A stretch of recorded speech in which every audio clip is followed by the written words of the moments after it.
I am Joshua, 29, and my parents ignored my college graduation to throw a party for my golden child brother.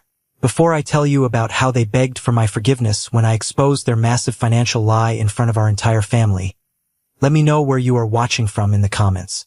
I was sitting on the cold, dark leather sofa in the center of my brand new living room when the vibration of my phone shattered the absolute quiet of the morning. The phone was resting on a heavy glass coffee table, and the buzzing sound seemed to echo against the freshly painted walls. I leaned forward, the morning sunlight catching the dust motes dancing in the air, and looked at the glowing screen. The notification displayed a name I had not seen light up my phone with a text message in a very, very long time. It was my mother, Martha. The message was short, sickeningly sweet, and entirely manufactured. It read, "Darling, we need to talk. We are waiting for you. Come home this weekend, darling." I just stared at that one specific word, darling. She had not called me darling since I was 12 years old, back before my older brother Wyatt became the undeniable center of her universe. I leaned back into the sofa and looked out the massive floor-to-ceiling windows of my new home. I had just closed on a $990,000 penthouse in downtown Raleigh, North Carolina. It was a milestone I had fought tooth and nail to reach. Just 3 hours earlier, I had stood on the balcony with a mug of black coffee, looked out over the sprawling city skyline, and snapped a single photograph. I didn't post a long, bragging caption. I didn't tag the location or list the purchase price. I just uploaded the picture to my Instagram account with one simple word: home. I rarely used social media. I kept my life private, mostly because the people who shared my last name had never shown any genuine interest in it anyway. But that morning, the sunlight hitting the glass buildings felt like a hard-won victory that I simply needed to document for myself. However, people in my family talk. News travels like a wildfire in dry brush when it involves perceived wealth. And clearly, the wildfire had reached my mother's phone. My partner, David, walked into the living room. David is a certified public accountant. He is a man who reads bank statements, tax returns, and audit reports the way other people read gripping thriller novels. He is incredibly steady, fiercely logical, and he absolutely does not let emotional manipulation cloud the hard numbers. He was carrying 2 fresh mugs of coffee. He walked over, handed me a mug, sat down next to me on the sofa, and his eyes immediately drifted to the glowing screen of my phone. He read the text message. He didn't gasp. He didn't act shocked. He just took a slow, deliberate sip of his dark roast coffee, lowered the mug, and raised one single eyebrow. I picked up the phone and set it face down on the glass table. The silence in the penthouse was thick, heavy with the weight of the past 7 years. I knew exactly what that text message meant. It was not a mother suddenly realizing she missed her youngest son. It was not a sudden burst of maternal guilt. It was a predator realizing that the prey she had been quietly draining for years had suddenly proven to be much more valuable than she initially calculated. I had spent the last 7 years of my life building a career from absolute nothing. I had survived on cheap frozen vegetables, generic brand rice, and tap water. I had worked my way up the corporate ladder, putting in 60-hour weeks, taking the shifts nobody else wanted, and volunteering for the hardest projects. I earned every single dollar of my salary. Nobody handed me a trust fund. Nobody paid for my college tuition. And certainly, nobody in my family had ever celebrated a single one of my successes. I looked over at David. He knew the entire story. He knew about every late-night panic attack, every incredibly tight budget, and most importantly, he knew about the thick manila envelope sitting on our pristine granite kitchen counter right at this very moment. We had spent the last 3 weeks meticulously putting that envelope together. It contained printed public records, highlighted bank transfer histories, and a heavily documented timeline that proved a betrayal so deep, so fundamentally cruel, that it still made my chest ache physically when I thought about it. "So," David said, his voice calm, anchoring me firmly to the present moment, "what do you want to do about the sudden invitation?" "I am going to reply," I said, my voice sounding much steadier than I felt. I am going to tell her that I will be there on Saturday evening. David nodded slowly. He didn't try to talk me out of it. He didn't tell me to just block her number and move on. He knew me too well for that. He knew this was not going to be a tearful family reunion. This was going to be an execution of the truth. They had clearly set a stage for me, expecting the quiet, compliant, ATM machine version of Joshua to walk through their front door, be dazzled by their fake affection, and open his wallet to fund whatever new crisis Wyatt had created. They had absolutely no idea that I was bringing my own script to their little play. I picked up my phone, my thumb hovering over the keyboard. I didn't use exclamation points. I didn't say I missed them. I simply typed, "I will be there Saturday at 6 p.m. I hit send, locked the screen, and slid the phone into my pocket. The drive to my hometown of Cooperton, Georgia, takes about 4.5 hours from Raleigh. As David and I drove down the interstate that Saturday morning, the landscape outside the car windows slowly shifted from modern, glittering glass buildings and heavy traffic to dense, dark pine trees, winding two-lane rural roads, and dilapidated gas stations. The manila envelope was resting on the back seat, heavy with facts, numbers, and irrefutable proof. I gripped the leather steering wheel, my knuckles turning white with tension. David kept his hand resting gently on my knee, offering a silent stream of support. We didn't listen to music. The quiet hum of the car tires on the asphalt was the only sound. To truly understand the crushing weight of that manila envelope resting in the back seat, and to understand exactly why I was willing to willingly walk back into a house full of people who had spent years treating me like an invisible ghost, you have to go back. You have to go back exactly 7 years, to the day my existence was officially and permanently erased from my own family's narrative. You have to go back to the day I learned that love in my family was highly conditional, and the conditions were completely rigged against me from the start.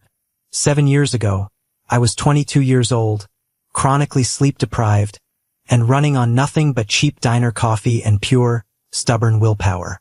My graduation day at North Carolina State University was supposed to be the ultimate payoff for 4 brutal, soul-crushing years of survival. You see, my older brother, Wyatt, got the entire family college fund. He was the golden child, the high school football star, the charismatic older brother who could charm his way out of a speeding ticket and do absolutely no wrong in my mother's eyes. My parents happily paid for his out-of-state tuition, his off-campus apartment, his meal plans, and even bought him a brand new car as a going-away-to-college present. When it was my turn to go to college 2 years later, I sat at the kitchen table with my acceptance letter, beaming with pride. My mother looked at the letter, sighed heavily, and told me that the money was simply gone. Wyatt's expenses had been more than they anticipated. So I had a choice. Abandon my dream of a degree or fund it myself. I chose the latter. I worked the graveyard shift at a dingy Shell gas station out on Route 9. I mopped sticky floors at 3 a.m., sold lottery tickets and stale cigarettes to exhausted truck drivers, and studied complex economics textbooks under the harsh, flickering fluorescent lights behind the bulletproof glass of the cash register. I would finish my shift at 7 a.m., sleep for 3 hours in my rusted Honda Civic, and walk into my morning lectures smelling faintly of gasoline and cheap coffee. I did this for 4 years. I didn't go to parties. I didn't take spring break trips. I kept my head down, and I maintained a perfect 4.0 GPA. I earned my degree summa cum laude. The university arena held over 4,000 people on the morning of commencement. The air inside the massive building was thick with excitement, loud with the blare of smuggled air horns, cheering families, and parents screaming the names of their children as they crossed the stage. I wore my dark blue graduation gown, the fabric scratchy against my neck, and the heavy gold honor cords draped proudly over my shoulders. I sat in a hard plastic folding chair on the floor of the arena, holding the commencement program so tightly my fingers cramped. I had mailed my parents a formal, cream-colored invitation 2 months in advance. Inside the card, I had written in my best handwriting, "Row 7, seats 4 and 5 are saved for you. I can't wait to see you." I had reminded my mother 3 separate times over the phone. The night before the ceremony, she had smiled at me through the blurry screen of a video call and promised, We wouldn't miss it for the world, Joshua. We will be there. When my name was finally called over the booming loudspeakers, the crowd erupted for me just like they did for everyone else. I walked across the stage, my heart hammering against my ribs. The dean of the college shook my hand firmly. He looked me dead in the eye and said, "Outstanding work, Mr. Myers. You earned this." I smiled, a massive, genuine smile. I turned toward the audience, clutching my diploma cover, and eagerly scanned the crowd for row 7. I looked for my mother's bright red coat. I looked for my father's familiar face. Row 7, seats 4 and 5 were completely empty. The realization hit me like a physical blow to the stomach. I stumbled off the stage, the cheers around me suddenly sounding like they were underwater. After the ceremony concluded, the campus lawn turned into a chaotic sea of hugs, tears, and flashes from expensive cameras. Fathers were lifting their sons off the ground. Mothers were crying and fixing their daughters' hair for pictures. Grandparents were handing out bouquets of flowers. I stood completely alone near the exit doors of the arena, holding my diploma in both hands like a waiter holding a serving tray. My phone vibrated heavily in my pocket. I pulled it out, hoping to see a text saying they were stuck in traffic or they were lost on campus. It was a single text message from my mother, Martha. "Sorry, honey. Wyatt needed us more. You understand, right?" I read the message 3 times. I didn't cry. Crying would mean that I was surprised by her actions, and the heartbreaking truth was, I wasn't surprised at all. That afternoon, I walked alone to the remote student parking lot. The lot was emptying out as families drove off to celebratory lunches. I unlocked my beat-up Honda Civic, opened the trunk, and placed my summa cum laude diploma right next to a plastic basket full of dirty laundry. I sat in the driver's seat for 20 minutes in total silence before turning the key. A week later, my lease ended, and I drove the 4 hours back to Cooperton to pack up the last of my childhood belongings before officially moving to Raleigh. When I walked through the front door of the yellow ranch house I grew up in, the living room was still completely covered in silver and gold balloons. There was a massive, half-eaten sheet cake sitting on the kitchen counter. Written in thick, blue icing across the remaining vanilla cake were the words, "Wyatt and Jessica forever." The confetti from my brother's surprise engagement party was still mashed deep into the fibers of the living room carpet. My graduation had been a week ago. The confetti from his party was still on the floor. My mother was sitting at the kitchen table, casually folding napkins and flipping through a lifestyle magazine. She didn't even look up when I dragged my heavy duffel bag through the front door. "Mom," I said, my voice surprisingly steady. "Why didn't you come to Raleigh?" She sighed, closing the magazine with a slow, deliberate movement that told me I was annoying her. "Joshua, please do not make this all about you again. Wyatt's engagement is a massive, once-in-a-lifetime milestone. You will have other achievements, honey. Wyatt needed the spotlight that day. You are smart, you can handle yourself. He needed us." I looked past her to the family refrigerator. It was a visual, undeniable map of her priorities. There were exactly 11 photographs held up by magnets on that door. All 11 were of Wyatt. Wyatt in his football uniform, Wyatt at a college tailgate, Wyatt holding a beer with his frat brothers. The honor roll certificate I had proudly taped there a month prior was gone. I found it later that night, crumpled up under an empty cereal box in the recycling bin. My father, Charles, was sitting on the living room sofa, watching a sports broadcast on mute. He was a good, hard-working mechanic, a man with permanent grease stains on his hands and a notoriously quiet mouth. I knew he loved me, deep down in some inaccessible part of his heart, but he loved avoiding conflict with my mother much, much more. In our house, peace meant agreeing with Martha. He didn't say a single word to me. He didn't even make eye contact. He just stared blankly at the television screen. I packed my bags that night, loaded my car in the dark, and moved to Raleigh. I started my entry-level data analyst job. I lived in a tiny studio apartment the size of a walk-in closet. I ate rice and frozen broccoli 5 nights a week to save money. I told myself I was finally free from their shadow. But the past has a terrifying way of finding you, especially when it decides it needs access to your wallet. Life in Raleigh was grueling, but it was mine. I had full control over my space, my time, and my meager finances. I was 23 years old when my phone rang late on a rainy Tuesday night. It was my mother. I almost didn't answer it, but the late hour made me worry about an emergency. Joshua. Her voice came through the speaker, thin, strained, and dripping with perfectly manufactured panic. The mortgage payment on the house just went up. Your father's back is completely giving out. He can barely stand at the auto shop for a full shift anymore. The medical bills are piling up. Joshua. We might lose the house. I sat on the edge of my cheap, lumpy mattress and stared blankly at the water stain on my apartment ceiling. I pictured my father limping around the cold concrete floor of his garage. I pictured the yellow house on Pannon Lane, the front porch where I learned to ride a bike. How much do you need? I asked, feeling a knot tighten in my stomach. Just $1,200 a month, she said quickly, as if she had rehearsed the exact number. Just until we get back on our feet. I swear, Joshua, it's just to keep a roof over your father's head. $1,200 was nearly half of my entire take-home salary at the time. I did the math in my head instantly. I knew it would mean skipping meals. I knew it would mean walking 3 miles to work in the snow instead of buying a subway pass. I knew it meant no savings, no emergency fund, no life outside of working and sleeping. But it was my father's home. I couldn't let them be evicted. I agreed. I set up an automatic bank transfer the very next day. On the 15th of every single month, like absolute clockwork, $1,200 vanished from my checking account and landed directly in hers.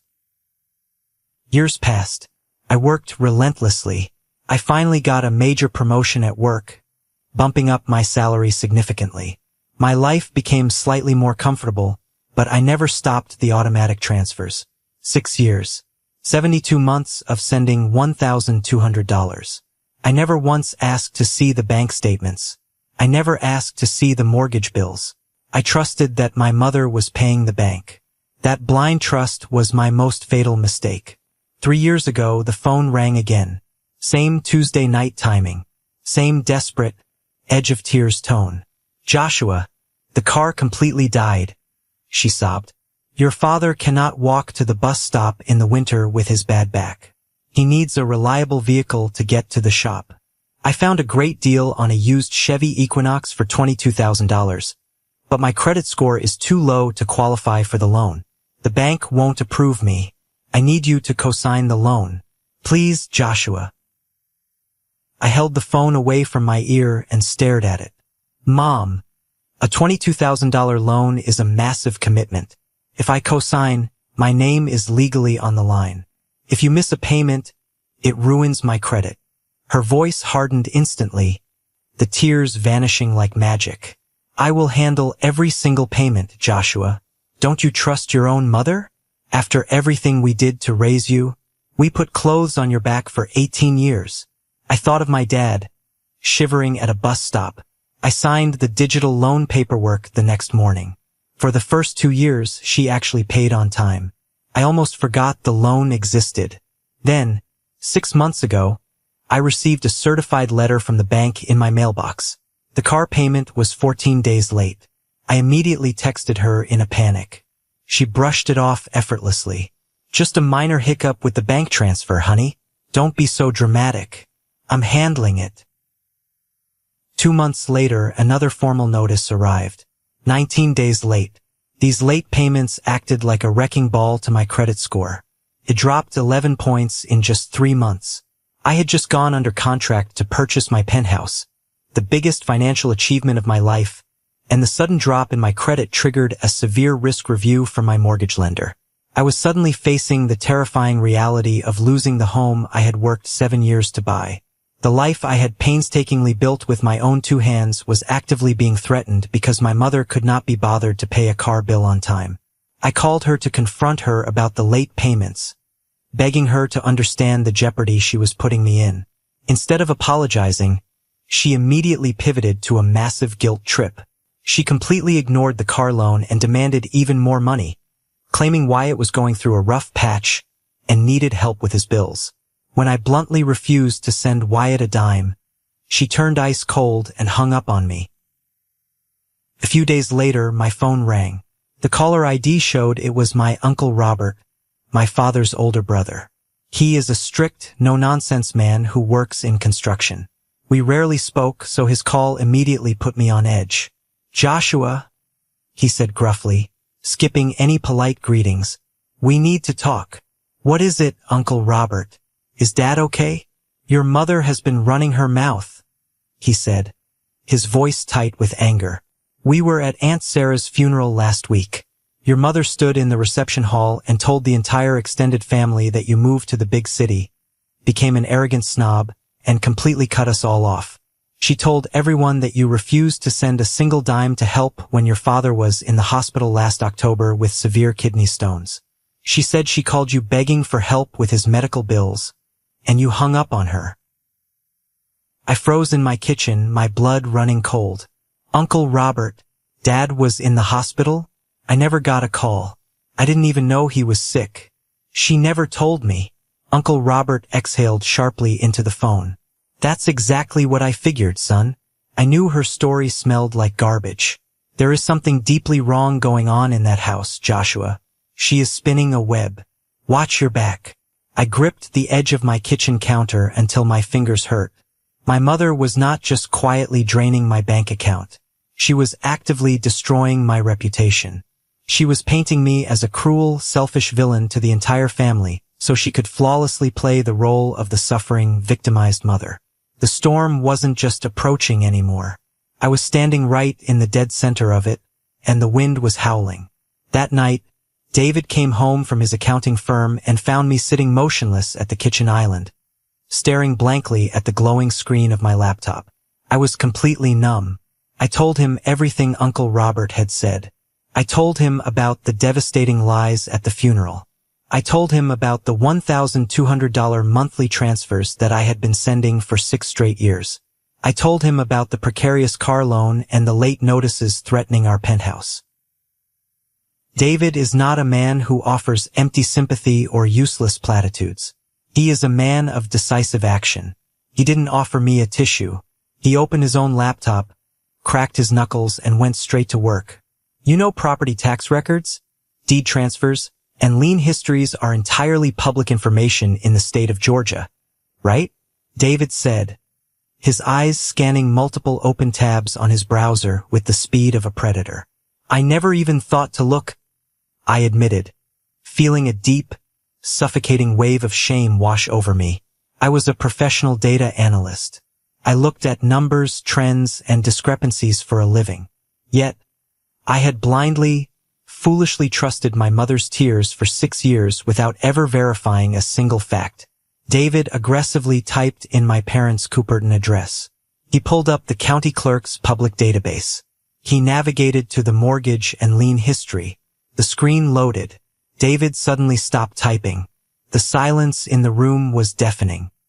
He leaned closer to the monitor, his brow furrowed in deep concentration.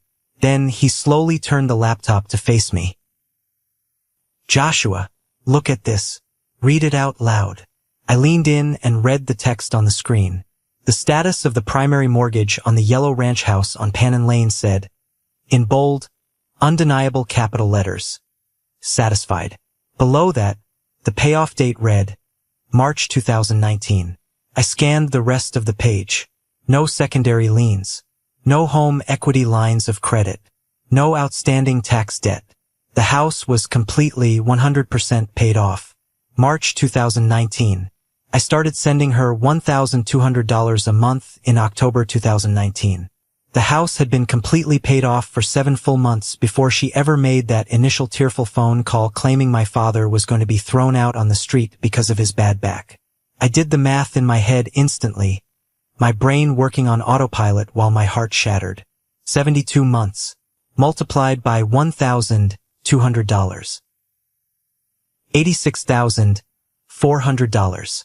I had sent $86,400 of my hard-earned salary to a ghost mortgage, to a black hole, Where did the money go? It didn't take a financial genius to figure it out. It went to Wyatt. It went to fund his lifestyle, his cars, his vacations, his endless string of bad decisions. My mother had literally stolen my future, stolen the money I should have been saving for my own life, to comfortably fund my brother's present. And she did it all while standing at funerals telling the family I was a selfish, ungrateful monster. Cold, absolute calm washed over me. It was a terrifying sensation. The anger I felt was so intensely hot that it completely bypassed the urge to scream or throw things. It settled deep into my bones as a sharp surgical focus. I didn't want to call her and yell over the phone. A phone call was far too easy. She could just hang up. She could cry, twist my words, and play the victim again. No, I needed an audience. I needed her to face the absolute, undeniable truth in front of the exact same people she had lied to for years. That weekend, I walked out onto the balcony of my penthouse. I took the photo of the Raleigh skyline. I made sure the lighting was perfect. I made sure the expensive, modern aesthetic of the building was clearly visible. I posted it on Instagram, knowing full well that she obsessively stalked my page from a fake account, even though she had publicly unfollowed me on Facebook to maintain her narrative of my abandonment.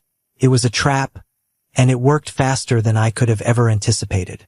3 hours later, the notification pinged. The text arrived.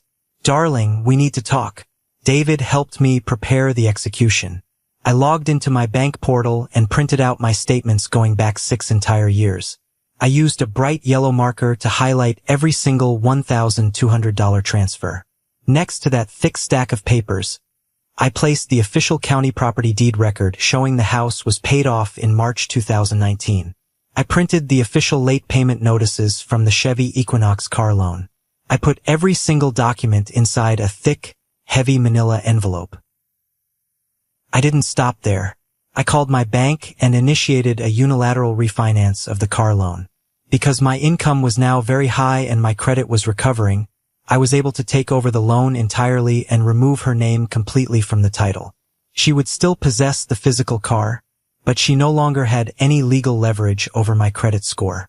If she missed one more payment, I had the legal authority to send a tow truck to her driveway and repossess the vehicle immediately. The leash she had on me was officially severed. We packed our overnight bags. We got into the car. As David merged onto the highway heading south toward Cooperton, he reached over and squeezed my shoulder. "You ready for this?" he asked softly. I patted the thick manila envelope resting on the center console between us. "I have been ready for this for 7 years," I said. We pulled onto my parents' street just as the sun was setting, casting long, dark shadows over the lawns. The road was absolutely lined with cars. I recognized Uncle Robert's heavy-duty work truck. I saw my cousin Nathan's blue sedan. I saw vehicles belonging to Aunt Mary, Uncle John, and even Mr. and Mrs. Samuel, the notoriously gossipy elders from my parents' local church. My mother had not just invited the immediate family for a quiet dinner. She had invited an audience. She had assembled a jury. She wanted witnesses.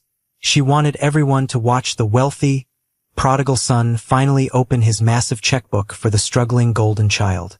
She wanted to lock me in a room full of heavy social and religious pressure so I would be too embarrassed to say no.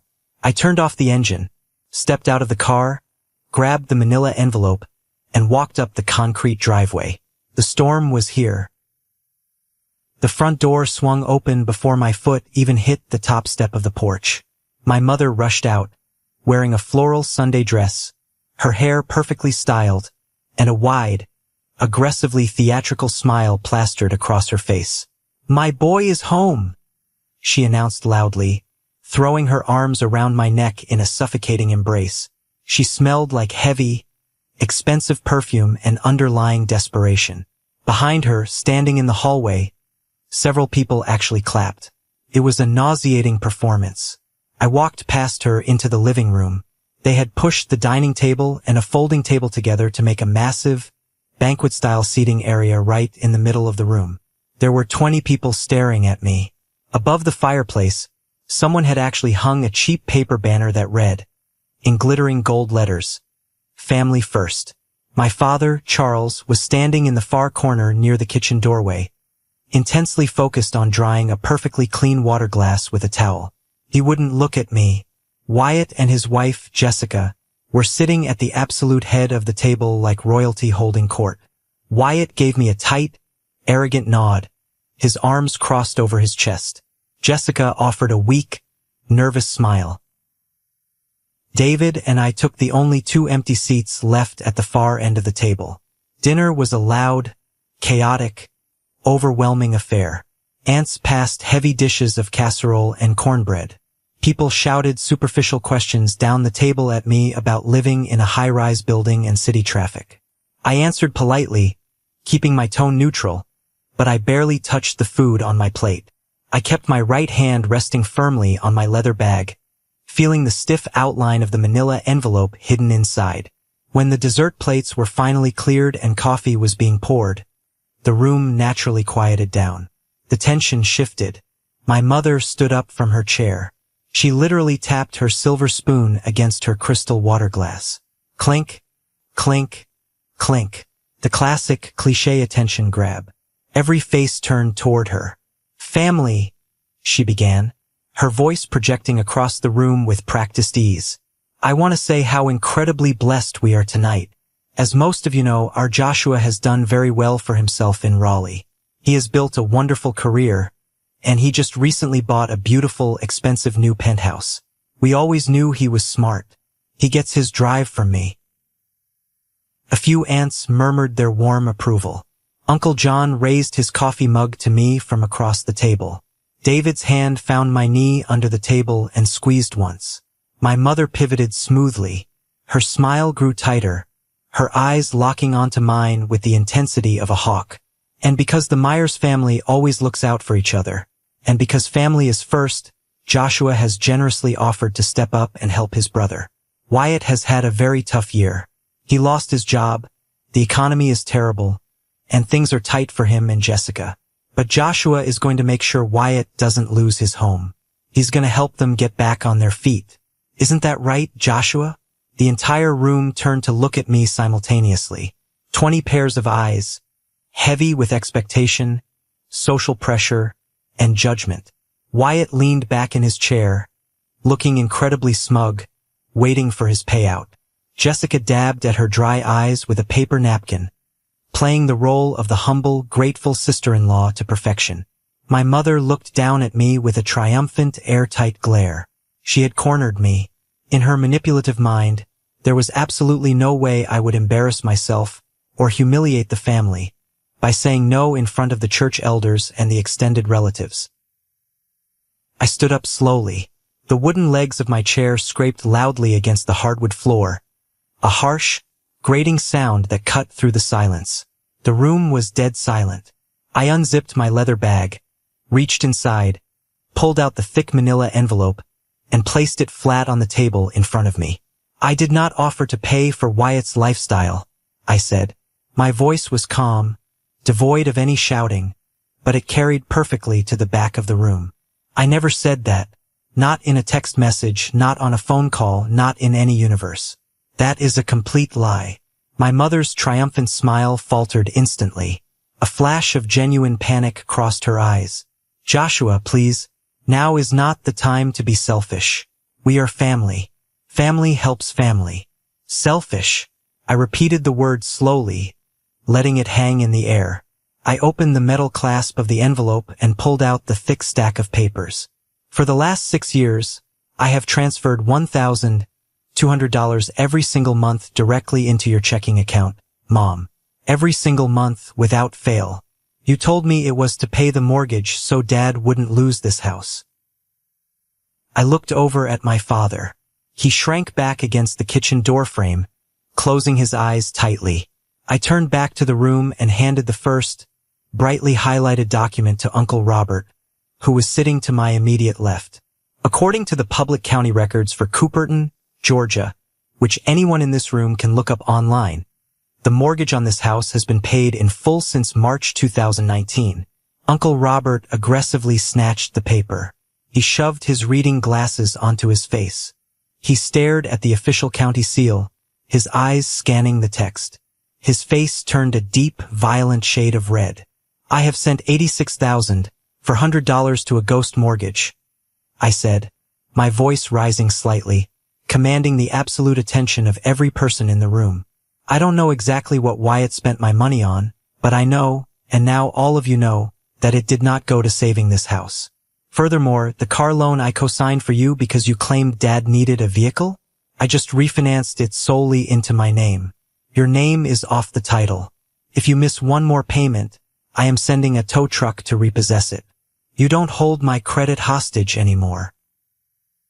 The silence in the room was absolute, suffocating, and terrifying. It was the kind of silence where you could hear the ice shifting in someone's glass of sweet tea. Aunt Mary covered her mouth with both of her trembling hands. Mr. Samuel looked at his wife in pure, unadulterated shock. My mother's face drained of all color. She looked like the floor had vanished beneath her. Joshua, you are airing dirty laundry. This is a private family matter. How dare you disrespect me in front of our guests? You invited the audience, Mom, I replied coldly, looking her dead in the eye. You wanted everyone here to watch me say yes to your extortion. So now they get to watch me say no. And they get to see exactly who you are. This is a moment that changed everything. When I finally regained control of my life. Thank you for your patience in getting this far. You are amazing. Please help me like the video and leave a comment with the number 1 below so I know you've been with me this far. This will not only help more people find this story, but also let me know that my experiences are meaningful to someone. Your support is the biggest motivation for me to continue sharing the rest of this journey. The shockwave that hit the dining room was violent, sweeping away decades of carefully maintained secrets.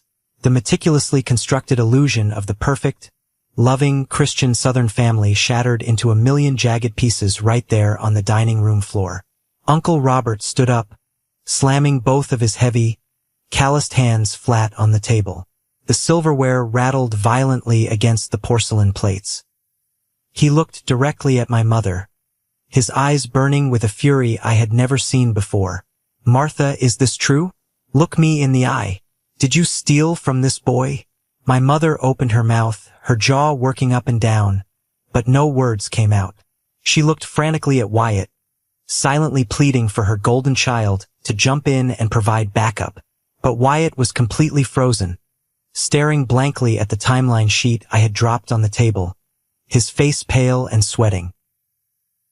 You told me Joshua abandoned this family, Uncle Robert roared, his voice echoing off the walls. You stood at Sarah's funeral and told Mary he hung up the phone when Charles was in the hospital. You made us all think he was a heartless monster, all while you were quietly draining his salary to pay for Wyatt's messes. I was protecting this family. My mother finally screamed, tears of genuine panic and lost control streaming down her face. It was the first honest emotion I had seen from her all night. Wyatt needed the help. Joshua makes plenty of money in the city. He has no kids. It isn't fair that Wyatt struggles while Joshua buys penthouses. Then, the most shocking movement of the night occurred. My father, Charles, moved. He pushed himself away from the kitchen wall. He walked slowly toward the center of the table. He looked 10 years older, broken, and deeply, fundamentally ashamed. He looked past my mother, ignoring her completely, and locked eyes with me. His eyes were shining with unshed tears. I am so sorry, Joshua, my father whispered. His voice was gravelly, weak, and filled with a lifetime of regret. I am so sorry. Sorry for what, Charles? Uncle Robert snapped, not letting up the pressure.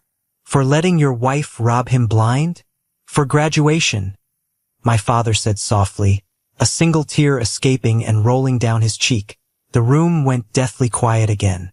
The anger in my chest paused, replaced by deep confusion. I frowned. What do you mean, Dad? My father looked down at the hardwood floor, unable to hold my gaze any longer. Uncle Robert let out a heavy, incredibly sad sigh and took over the explanation. I was going to wait to tell you this privately, Joshua, but since everything is out in the open, you deserve the whole truth. 7 years ago, on the morning of your college graduation, your father's car wouldn't start. He walked 2 miles to my house at 6 a.m. and borrowed my truck. Uncle Robert paused, glaring at Martha. He drove 4 hours to Raleigh. He got there early. He sat in the very back row of that arena. He watched you walk across that stage and get your diploma, Joshua. He was so proud. My breath hitched violently in my throat. I stared at my father, the room spinning slightly. You were there? You saw me? He was... Uncle Robert continued, his voice thick with disgust, until Martha called him in a frantic panic. She told him Wyatt had collapsed at the engagement party. She told him his heart was giving out and to drive back immediately because they were calling an ambulance. So Charles panicked and left. He drove straight back. And when he got here, Wyatt was perfectly fine, drinking a beer in the backyard. It was a vicious lie to get Charles out of your audience so you would be completely alone. A physical, agonizing pain shot through my chest, sharper than any anger. My father had been there. He had seen my greatest achievement, and my mother had ripped him away out of pure, unadulterated spite, just to ensure her narrative of my isolation was complete. Before I could even process the magnitude of that betrayal, my cousin Nathan stood up from his chair. Nathan is a quiet guy. He works as a clerk at the county courthouse, filing legal documents and managing records. He rarely speaks at family gatherings, preferring to observe. Since we are throwing all the cards on the table tonight, Nathan said, his voice remarkably steady and loud enough for the whole room to hear. Aunt Martha, do you want to tell Jessica why Wyatt really lost his job 3 months ago? Jessica, Wyatt's wife, snapped her head toward Nathan, her eyes wide with confusion. What are you talking about, Nathan? The company downsized his department. He was laid off. Nathan shook his head slowly. No, Jessica. 3 months ago, Wyatt was pulled over on Route 9 at 2 in the morning. He blew twice the legal limit. He was arrested for a DUI. He lost his job because his commercial driver's license was immediately suspended, and he couldn't legally drive the company vehicles anymore. I know this because I processed the paperwork at the courthouse myself. Aunt Martha came in at 2 a.m. and paid his massive cash bail. Jessica gasped loudly, her hand flying to her mouth. She turned to Wyatt, grabbing his arm aggressively. Wyatt? A DUI? You lied to me? Where did the bail money come from? We don't have any savings. Wyatt physically recoiled from her touch, looking like a trapped animal. He couldn't make eye contact with his wife. It came from Joshua, Nathan said bluntly, delivering the final, crushing blow. The $1,200 Joshua sent that month to save this house was used to keep Wyatt out of a county jail cell. Aunt Martha took Joshua's hard-earned money to cover up a crime. Absolute chaos erupted. Jessica stood up, kicking her chair back so hard it crashed to the floor. She started screaming at Wyatt. The key words of a destroyed marriage filled the air. She screamed about getting a lawyer. She screamed about filing for divorce immediately. And she screamed that he would never get custody of their 2 young daughters. Wyatt didn't even try to defend himself. He shoved past her, turned around, and practically ran out the front door. A moment later, we heard his truck engine roar to life and tires squeal as he peeled out of the driveway, fleeing the consequences of his actions. My mother collapsed heavily into her chair, sobbing hysterically into her hands. But this time, nobody rushed to comfort her. There were no pats on the back. The aunts and uncles who had praised her 20 minutes ago were now picking up their coats and purses in disgusted, horrified silence. Mr. and Mrs. Samuel slipped out the back door without saying a single word of goodbye.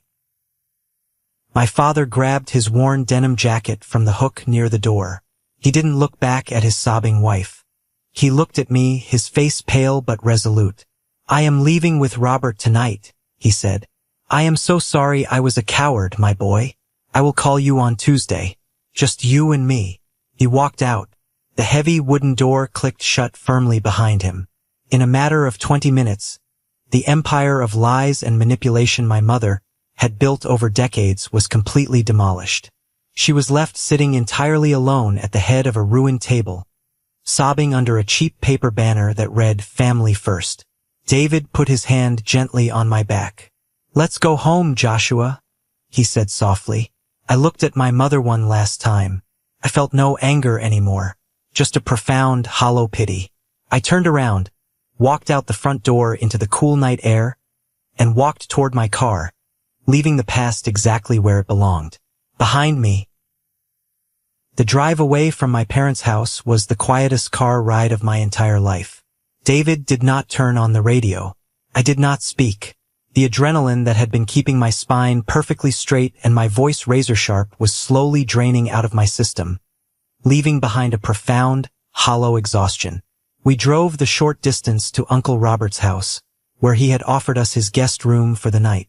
When we finally pulled into his driveway and turned off the engine, the sudden silence was deafening. I sat in the dark cabin of the car, gripping the steering wheel, my chest rising and falling with deep, shuddering breaths. David simply reached across the center console, placed his warm hand over mine, and squeezed. That single touch grounded me. The storm was over. I barely slept that night. I lay awake in the unfamiliar guest bed, watching the shadows of the tree branches move across the ceiling, replaying the look of sheer terror on my mother's face when the undeniable truth finally cornered her. I thought about Wyatt fleeing like a coward. Most of all, I thought about my father. I thought about the revelation that he had actually driven 4 hours to sit in the back row of my graduation, only to be dragged away by a malicious lie. The sun was barely breaking over the Georgia pine trees when I quietly slipped out of bed, leaving David asleep. I put on my jacket and walked out onto Uncle Robert's large wooden front porch. The morning air was sharp, smelling of damp earth and wood smoke.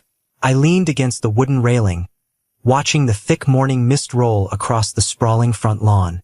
I heard the crunch of gravel before I saw him. My father, Charles, was walking slowly down the long dirt driveway. He was holding 2 styrofoam cups of coffee from the cheap local diner out on the highway.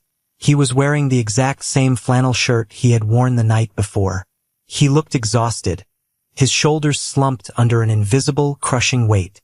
He walked up the porch steps, hesitating slightly before holding out one of the cups to me. I took it. The heat of the coffee seeped into my cold hands. We stood side by side, leaning against the railing, looking out at the empty road. We stood in complete silence for a full 5 minutes. It wasn't the tense, suffocating silence of my childhood home. It was the silence of 2 men standing in the wreckage of a collapsed building, assessing the damage. "I don't expect you to forgive me, Joshua," my father finally said. His voice was incredibly rough, scraping against the quiet morning air. I didn't rush to comfort him. I took a sip of the bitter black coffee and waited. I needed him to say the words. "Robert told the truth," he continued, keeping his eyes firmly fixed on the tree line across the road. "I was at your graduation. I saw you walk across that stage. You looked so tall. You looked so proud. And I left. I left because your mother called me screaming, swearing up and down that your brother was in the back of an ambulance. But that wasn't the real reason I left, Joshua." He swallowed hard, his Adam's apple bobbing. He turned his head and looked at me. His eyes were bloodshot, rimmed with deep red. "I left because I was a coward," he said, his voice cracking on the final word. "I have been a coward for 30 years. I knew about the money you were sending. I didn't know the exact amounts, and I didn't know about the car loan, but Martha would make little comments. She would say you were helping out. She would say you were sending extra. I never once asked where it went. I knew the house was paid off. I knew it. But asking questions meant starting a war with your mother, and I traded your safety for my own peace and quiet."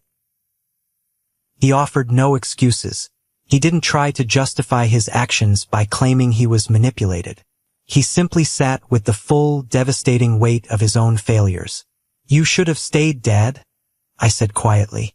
"I know," he whispered. "I know."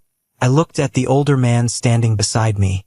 I saw the deep wrinkles around his eyes, the gray in his hair, the grease permanently stained into the creases of his knuckles. I realized then that holding on to my burning rage toward him was like drinking poison and expecting him to die. It would only destroy me. But forgiveness did not mean foolishness. I was never going to be the blind, compliant son again. If you want to talk to me, I said, my voice steady and firm, you can call me on Tuesdays. Just you. Not on speakerphone. Not with Mom in the room. If I hear her voice in the background, I will hang up. If you ask me for money, I will hang up. Tuesdays. Your voice, not hers. That is where we start. Do you understand? My father looked at me, a profound mixture of grief and deep gratitude washing over his face. He nodded slowly. Tuesdays. Just my voice. I understand, my boy. He reached over and gripped my shoulder, his rough fingers pressing firmly into my jacket. It was a quick, rough gesture, the way a man communicates when he completely distrusts himself to say anything more. We finished our coffee in silence. An hour later, David and I packed the car and drove back to Raleigh. I watched the Cooperton city limit sign fade away in the rearview mirror, and for the first time in my entire life, I felt like I was driving forward instead of running away. The fallout over the next few months was absolute and spectacular. The truth is a relentless force once it escapes its cage, and in my family, it tore through the remaining lies like a hurricane. I learned the details gradually, mostly through brief, factual text messages from my cousin Nathan and my Uncle Robert. Wyatt's life completely unraveled. The revelation about the DUI and the secret bail money was just the tiny tip of a massive, rotting iceberg. Once Jessica realized that Wyatt and Martha had been actively lying to her about their finances, she started digging through their joint accounts and mail. She found a locked drawer in his home office. Inside, she found the credit card statements Wyatt had desperately been trying to hide. He wasn't just unemployed. He was drowning in severe online gambling debts. He had blown through their meager savings, maxed out multiple high-interest credit cards, and worse, he had secretly drained the small college fund that Jessica's parents had set up for their 2 young daughters. Jessica did not hesitate. She hired a ruthless lawyer and filed for divorce 3 weeks after the disastrous dinner party. She kicked Wyatt out of the house. Because of his documented DUI, his lack of employment, and his severe gambling addiction, the custody battle was incredibly short and entirely one-sided. Jessica was granted full primary custody of the girls. Wyatt was granted supervised visitation every other weekend, and he was ordered to pay child support with money he simply did not have. He ended up moving into a dingy, cheap motel on the outskirts of town, his golden boy image completely and permanently shattered. He had spent his entire life expecting a grand inheritance and endless bailouts, and now he had absolutely nothing. My mother's reaction to the collapse of her empire was exactly what you would expect from a cornered manipulator. She doubled down on the victim narrative. She deleted the photo of the Family First banner from her Facebook page and immediately began posting vague, passive-aggressive quotes about ungrateful children, the pain of a mother's broken heart, and how true Christians know how to forgive. But her audience was gone. The family had completely iced her out. Uncle Robert refused to take her calls. Aunt Mary publicly told her to stop showing her face at the church potlucks until she paid me back every single dime she stole. The social standing she prized above all else was completely gone. She tried to contact me, of course. 2 weeks after the dinner, my phone buzzed with a long, rambling text message from her. She didn't apologize for lying about the mortgage. She didn't apologize for ruining my credit. Instead, she wrapped her actions in a thick layer of justification. She wrote about the immense pressure she was under. She wrote about how she was just trying to keep the family together. She wrote, "I did what I thought was best, Joshua. You don't know what it is like to watch your child struggle." She was still calling Wyatt her child, completely ignoring the fact that she had cannibalized her other child to save him. I read the message while sitting comfortably on the plush leather sofa in my new penthouse. I didn't feel a spike in my heart rate. I didn't feel the old, familiar urge to justify my existence to her. I simply tapped the settings on my phone and put her contact on Do Not Disturb. I didn't block her entirely. I wanted a record of her harassment in case she ever tried to retaliate legally, but I ensured her notifications would never interrupt my peace again. I never replied.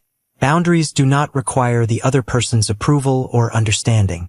They only require your strict enforcement. Meanwhile, my own life flourished in the absence of their chaos.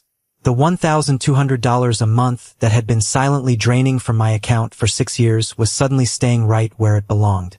My salary felt massive. Without the burden of the fake mortgage, I aggressively paid down the remaining balance on the Chevy Equinox, completely closing out the loan. Within 4 months, my credit score bounced back entirely. My career accelerated.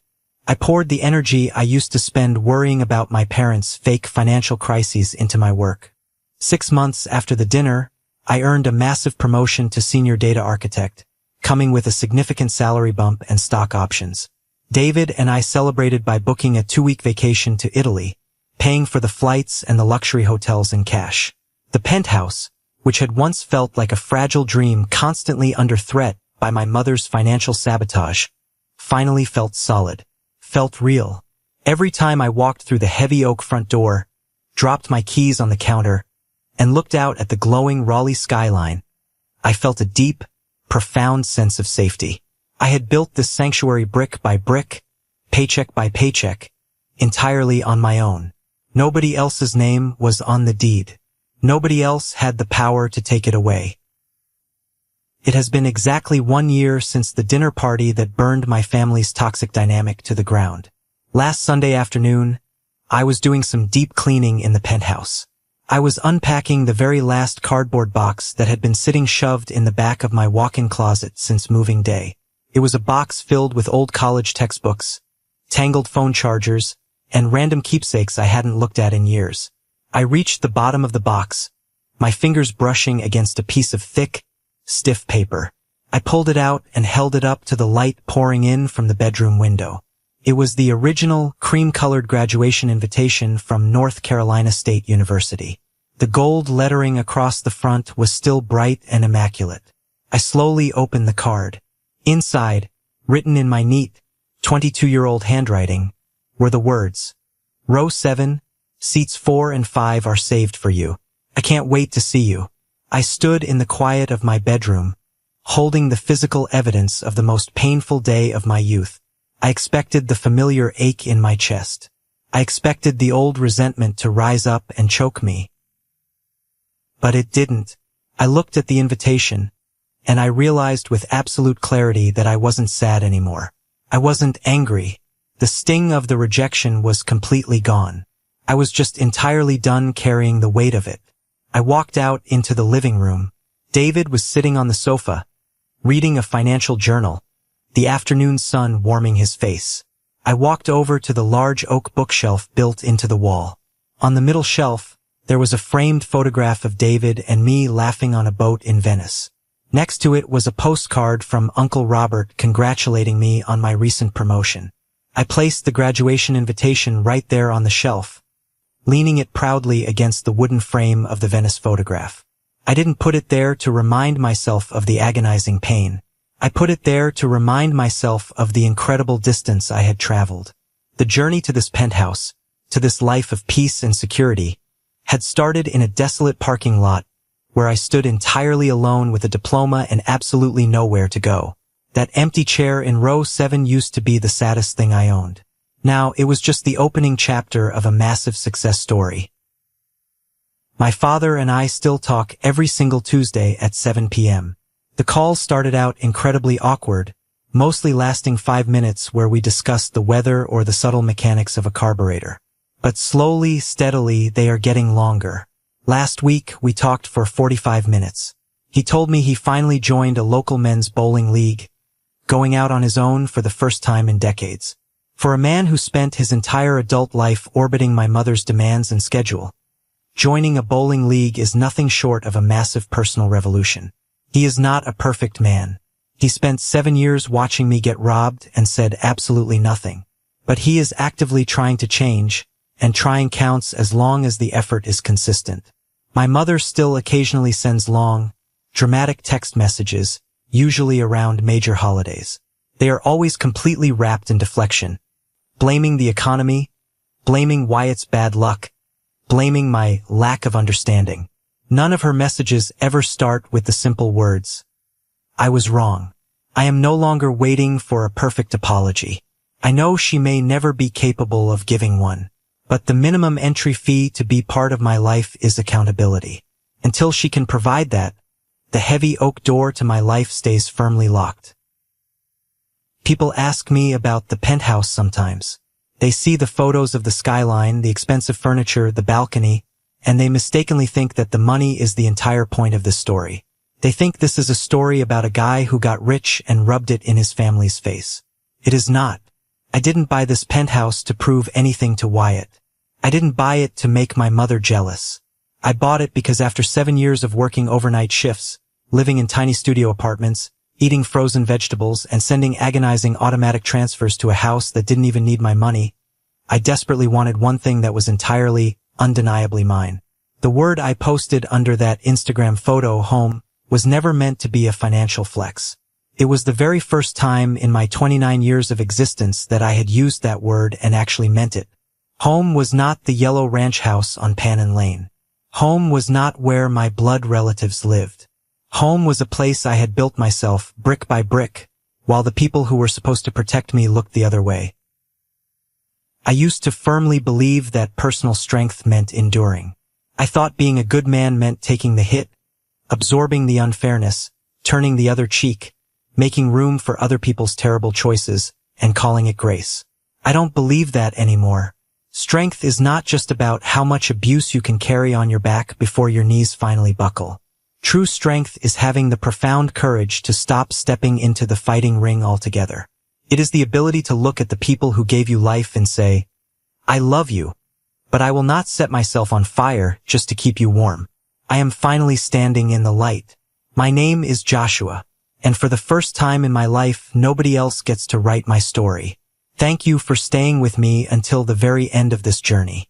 Sharing this hasn't been easy, but I know I am not the only one who has walked this path. If there is one crucial lesson I want you to take away from my experience, it is this. Your worth is not defined by how much financial or emotional abuse you are willing to tolerate from the people who share your DNA. Toxic behavior does not suddenly become acceptable just because the person doing it is called mom or dad. Setting strict boundaries is not an act of betrayal. It is an act of absolute self-preservation. You are allowed to walk away from tables where respect is no longer being served. You are allowed to protect your peace, your hard-earned salary, and your mental health. I would love to hear your thoughts on this. What is the most important lesson you took away from my story? Have you ever had to set a difficult boundary with a family member? Please share your perspective in the